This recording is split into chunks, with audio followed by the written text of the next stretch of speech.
আসসালামু আলাইকুম। আজকে আপনাদের জন্য নিয়ে আসলাম পটল দিয়ে একটা রেসিপি। আমি এখানে 2টা পটল নিয়েছি, আপনাদের যার যেরকম পরিমাণ দরকার তা নেবেন। পটলটাকে আমি এখন ছিলে নিয়েছি। নেওয়ার পর আমি প্রায় 2-3 ঘন্টা ফ্রিজে রেখেছি, একটু ভালো করে একটু শুকনো শুকনো হয়ে যাওয়ার জন্য। তারপর এখান থেকে যে বিচিটা আছে, বিচিটাকে এভাবে ফেলে দিতে হবে। একেবারে সহজ। ফেলে দেওয়ার পর এই পটলটা যা করব আমি এখন, এখানে লাগবে চাউলের গুঁড়ি, বেসন, কালো জিরা আর যা পরিমাণ যত কিছু লাগবে আপনাদের সাথে রেসিপিটা বানাতে শেয়ার করব। এবার আমি পটলগুলোকে এভাবে চিকন করে কেটে নিব একটা কেসের সাহায্যে। পুরোটা কাটবো না কিন্তু।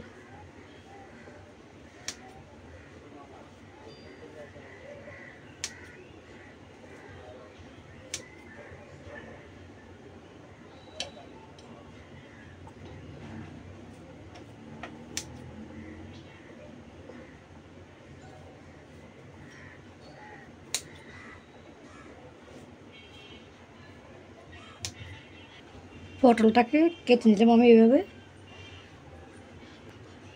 এরপর নিয়ে নিয়েছি আমি এখানে বেসন, দিয়ে দিব চাউলের গুঁড়ি, দিয়ে দিব কালো জিরা, দিয়ে দিচ্ছি মরিচের গুঁড়ি, যারা ঝাল খান ঝাল বাড়িয়ে দিবেন, হলুদের গুঁড়ি, জিরের গুঁড়ি, লবণ। এবার দিয়ে দিচ্ছি আমি একটু পানি, অল্প অল্প করে পানি দিয়ে মিক্স করে নিতে হবে। মাখানো হয়ে গেছে। এবার এভাবে একটা একটা করে পটল দিয়ে ভালো করে মিক্স করে নিতে হবে, ভিতরে ঢুকিয়ে দিতে হবে।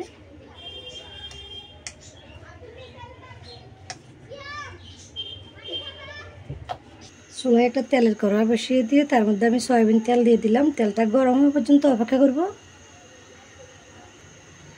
তেলটা গরম হয়ে আসছে, এবার আমি পটলগুলোকে দিয়ে দিচ্ছি। কম কম জালে ভালো করে মুচমুচে করে ভেজে তুলতে হবে। এভাবে কড়া কড়া করে আমি সবগুলো পটল ভেজে নিচ্ছি। এবার উঠিয়ে নিচ্ছি।